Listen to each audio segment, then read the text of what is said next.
Graça e paz, família de Deus.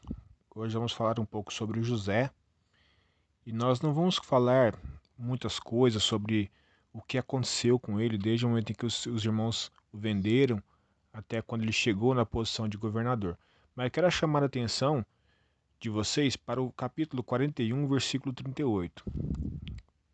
Resumidamente, naquele capítulo, Faraó tinha tido um sonho e nós sabemos que Deus esteve com José em todo o processo que ele passou, inclusive na prisão, na casa de Potifar, em todos os lugares onde ele passou, apesar de toda a adversidade. Aqui nós temos que frisar bem isso, apesar de todas as dificuldades, Deus esteve sempre presente com Jacó. E nós vamos entender que Deus esteve presente com ele para um propósito. E nós vamos observar aqui no capítulo 41, verso 38, quando ele orientou a Faraó para que levantasse alguém para poder administrar os bens do Egito, para que no tempo da escassez não lhes faltasse comida.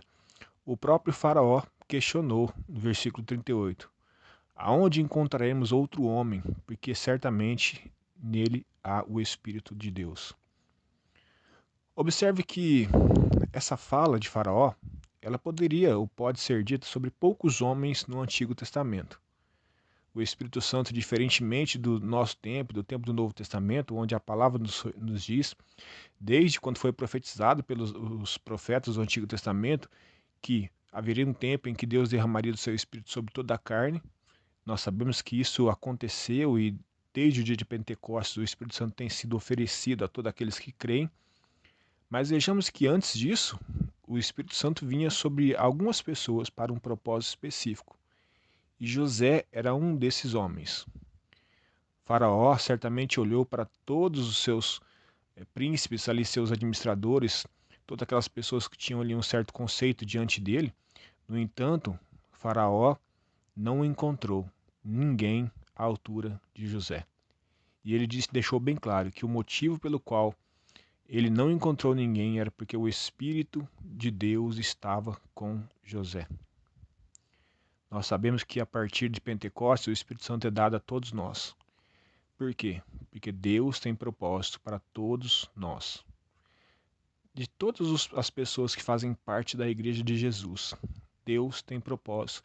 Deus deseja usar a cada um de nós para um propósito específico aqui na terra. Nós temos propósitos dados por Deus para nós dentro do corpo dele chamado igreja, para edificação uns dos outros.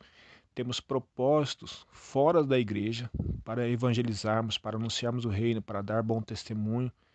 Esses dois chamados, esses dois propósitos sempre há na vida de todo cristão. E para isso o Senhor também nos deu o Espírito Santo.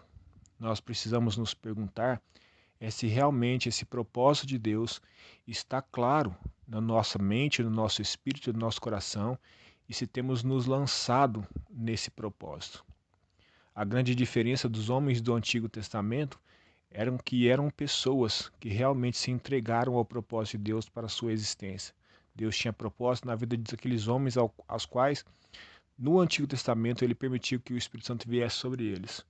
Mas esse privilégio nós temos hoje. Cada um de nós temos esse privilégio de termos sobre nós o Espírito Santo.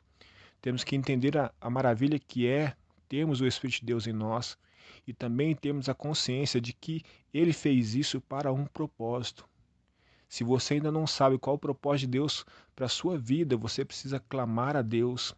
Eu preciso clamar a Deus constantemente para que o Senhor me ilumine, me mostrando qual o propósito dele, para que eu possa me lançar nesse propósito, obedecer ao Senhor e dar sinais de que Deus é Deus. Observe que na terra de Faraó não era uma terra de pessoas que serviam ao Deus vivo, mas no momento daquela obra que Deus fez através da vida de José, muitas pessoas reconheceram que o Senhor é Deus. Que as pessoas possam olhar para nós, que nós possamos estar cheios do Espírito Santo, agindo na direção do Espírito Santo e que as pessoas reconheçam que existe o Espírito Santo de Deus sobre nossas vidas e principalmente que o Senhor é Deus e tem operado em nossas vidas, que possam perceber em nós uma diferença. A Bíblia diz lá em Malaquias que outra vez verão a diferença entre aqueles que servem a Deus e aqueles que não. O contexto é bem específico, mas certamente há uma diferença entre aquele que serve e aquele que não serve. José demonstrou essa diferença, sendo usado por Deus, permitindo ser usado por Deus, Ainda que na prisão, ainda que sendo perseguido, independente das circunstâncias, ele permitiu que Deus cumprisse os propósitos na vida dele e usá-lo para a glória do Senhor. Assim seja conosco, em nome de Jesus. Amém? Vamos orar? Deus Todo-Poderoso, em nome de Jesus, reconhecemos, ó Pai, diante dessa palavra, que existe um propósito para as nossas vidas, um propósito pelo qual o Senhor nos concedeu o Espírito Santo.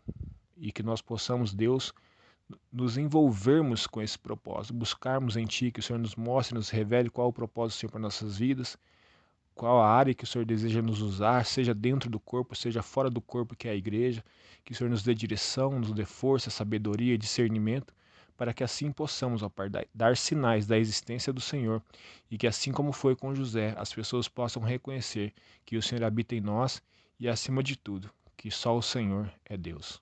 Amém?